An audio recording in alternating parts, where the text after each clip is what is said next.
Guys, welcome back to the channel. Welcome back to another video. Happy Saturday to you.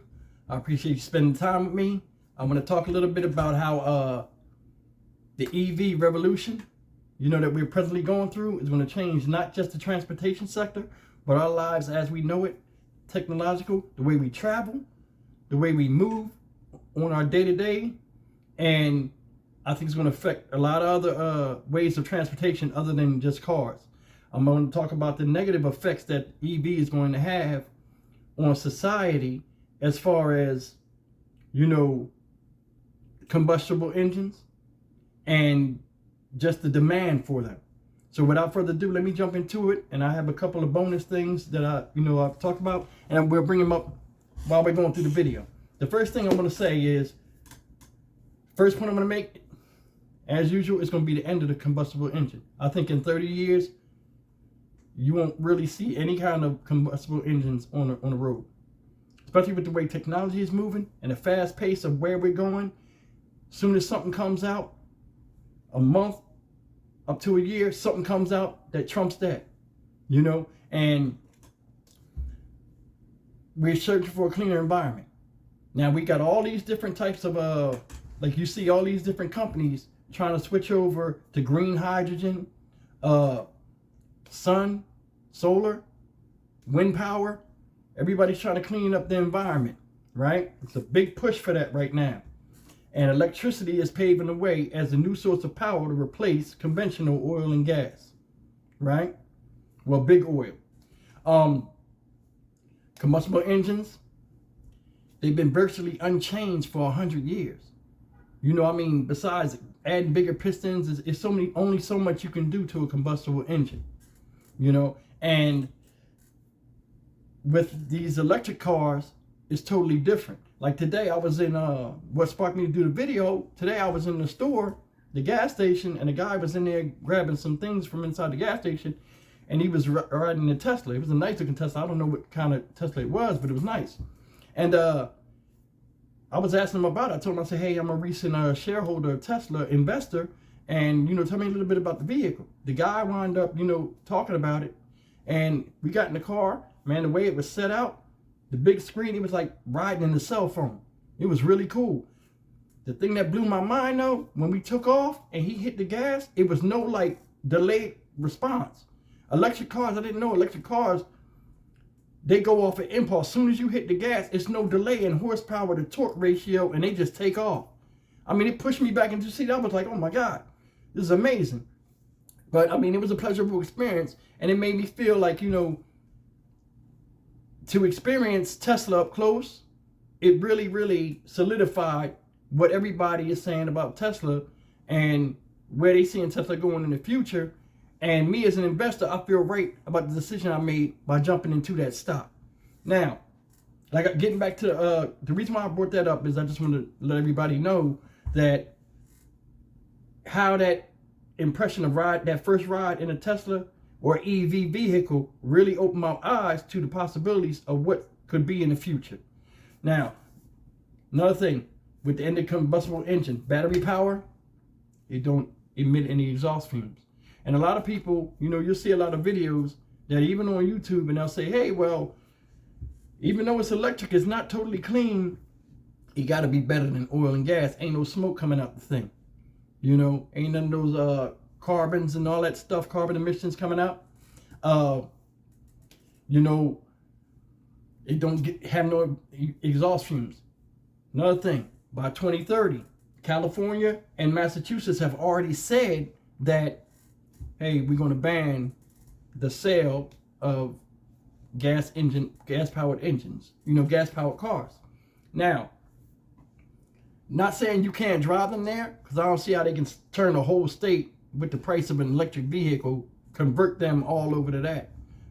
Plus we already in 2022. In 8 years, I don't think that's enough time to fully convert the infrastructure to take only electric vehicles. But,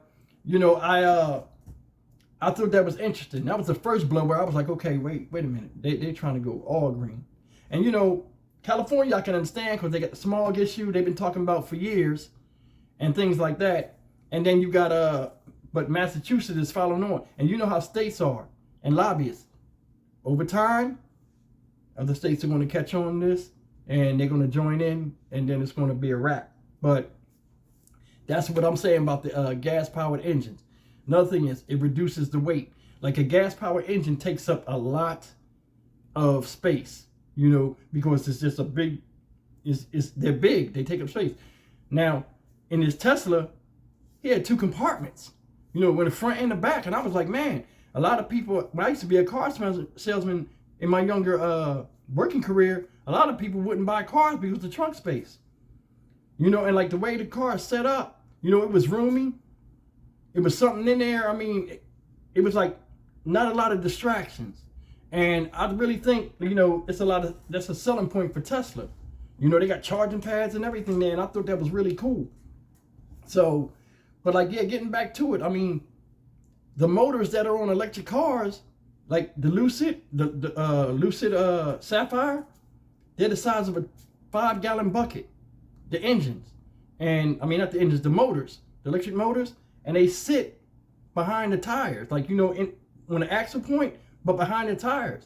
So it's kind of like you can do all the storing. And in fact, the only thing that's big on the car, you don't even see, and that's the battery that runs along the floorboard, which is cool. So, I mean, the practicality of these electrical vehicles, if they get the price points down and make them more affordable for everybody to buy, it's a no-brainer, you know. And it's like, it's hard for me because I'm a die-hard speed guy. I like V8s, V10s. I love Corvettes, Ford Mustangs and stuff like that. So the conversion for me, I like the loud noise, the smell of gas. You know, I grew up with that. So it's kind of like, it would take a lot of convincing for me. But I mean, the car was really good, man. I can't even front on the car. It was nice. So that's the first point. End of the combustible engine. I think that's going to go the way of the Condor, extinction. Another point, automotive industry is going to be turned upside down. And when I say turned upside down, going back to the engine, they won't have an engine in it. A lot of the fluids won't be in the car no more. So vehicles with less components require what? Less maintenance. Now, you own a vehicle, what's the main things that go wrong in the car? You might lose a battery. The battery is infused in the EV car, so it's not an issue. You know, the battery is basically the whole car. So the battery, they said a battery in one of those cars will last 15 years on average. So basically the battery is the life of the car lasts 15 years. I mean, by that time, when you owning the car, they have new innovations on batteries anyway. They're already presently working on them, making them smaller anyway as we speak. So batteries, you won't have oils in the car. You know, you might have grease because you have moving components, but stuff that goes in the engine, transmission fluid and stuff like that, you don't need them no more. So it's less weight, less things that can go wrong. You don't have to get oil changes. That's a big thing. Batteries, oil changes, regular routine maintenance, you wouldn't have to deal with. And then, thinking about it, automotive specialty shops.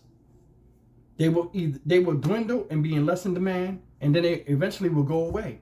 And what I mean by that, transmission repair shops, speed shops, performance shops, muffler and exhaust places. These kind of places, a lot of them are just dry up because a lot of them are mom and pop. If you know, go across the U.S.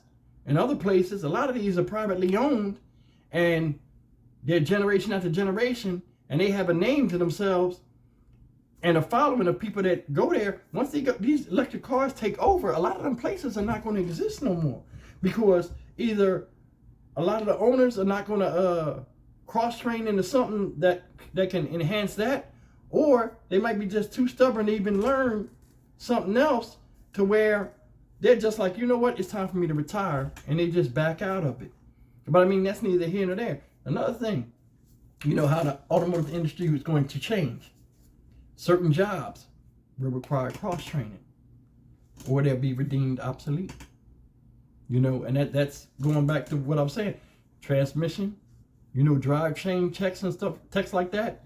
I mean, they either have to cross-train out or go do something else because these cars don't have all of the moving components and require a specialist that these other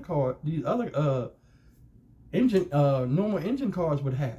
You know, EV is going to change a lot. They're either going to be less jobs, you know, because of the demand, and people will have to cross-train into something else.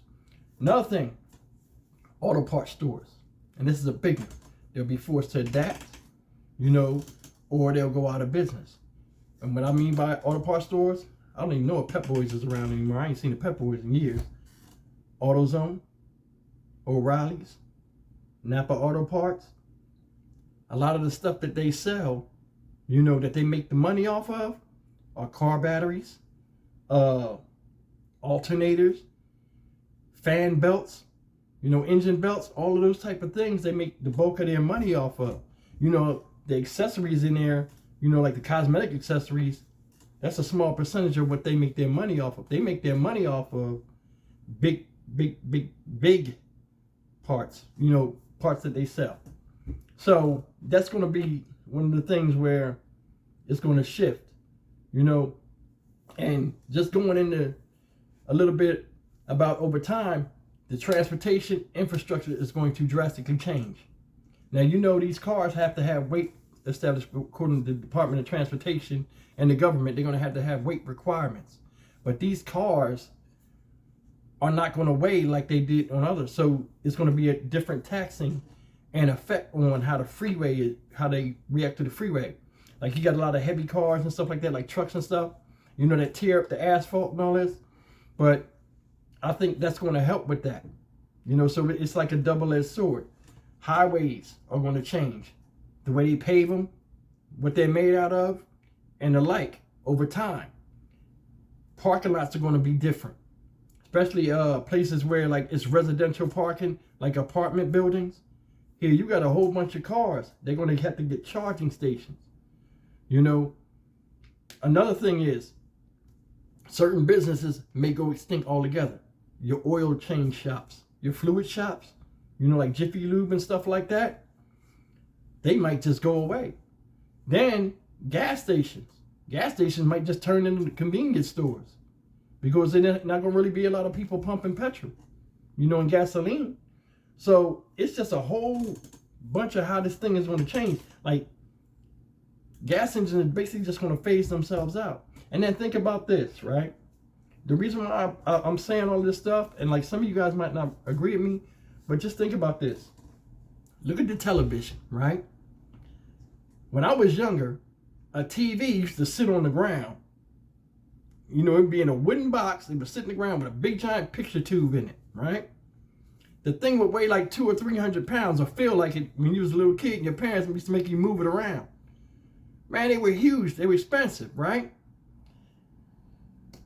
The bigger the better, always been a thing. Then we went from that to projection TVs.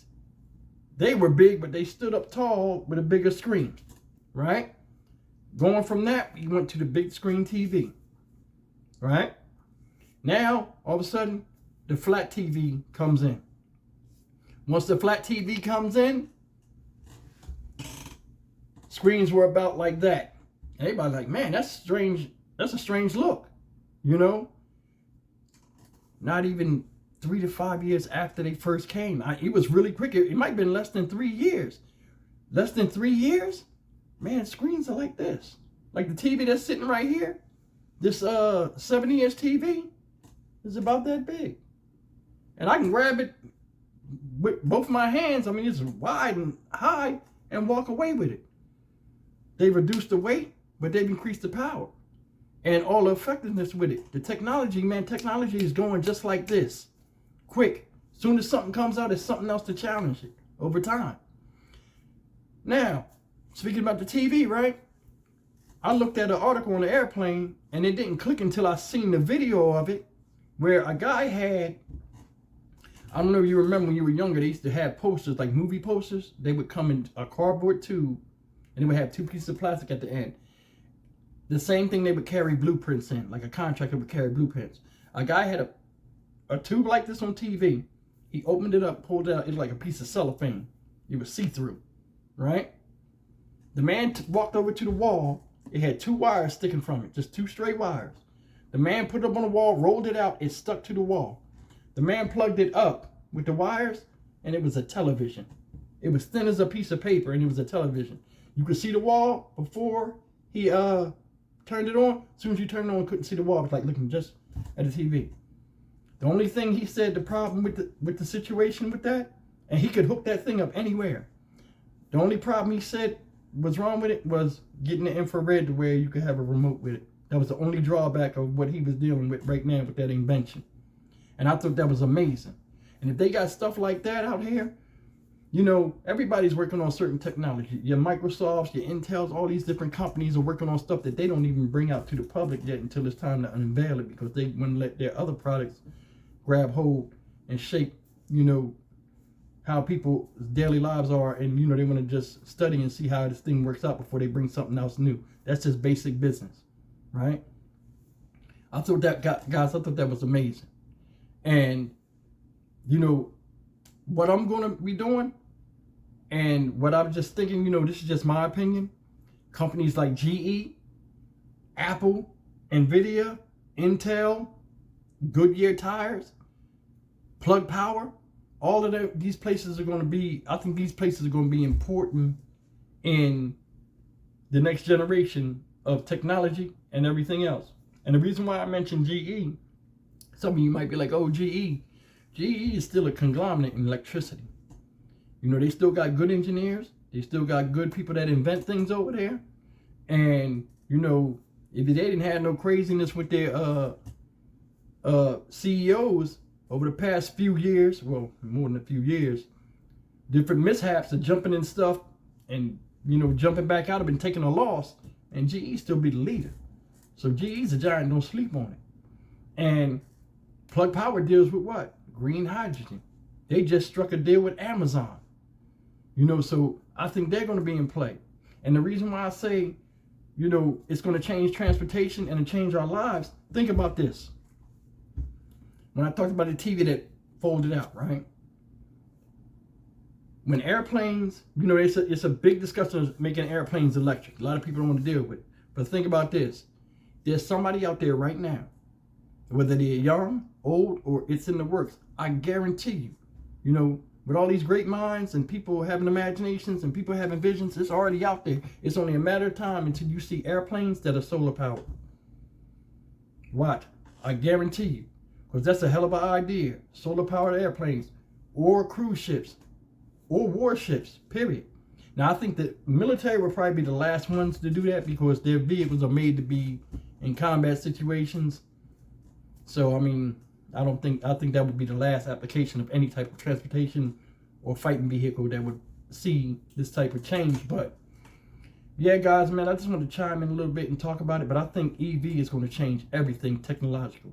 It's going to open the door for other things, not just cars, not just trucks, not just freight trains and transportation, logistics. It's going to open up a lot of things, especially when Tesla comes out with this 18-wheeler and you start to see contracts. Because Amazon already has contracts for EV.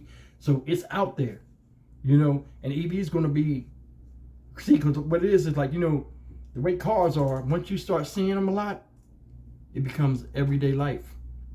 So having an electric vehicle is still kind of in the phase where, you know, it's new. A lot of people haven't experienced like I experienced today, but it'd be a life-changing experience. And I'm telling you right now, if you're an investor in EV, whether it's Rivian, whether it's Tesla like me, or any of those other places, you know, here in America or abroad, over time, I mean, it's not going to be like, you know, overnight, but over time, I think you just hold on to your investments. Unless you hear something that's alarming or anything like that, you know, the normal standard investing stuff that tells you to jump ship, I would just hold on to them.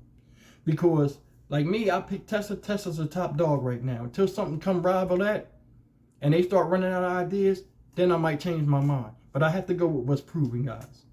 And this video right here, I didn't mean to make it so long, but man, I was just excited about riding into Tesla, and it just sparked my mind. And I just really wanted to share with you guys some of my thoughts about what I think is going to happen in the near future with EV, you know, and how it's going to affect us as a society and a people.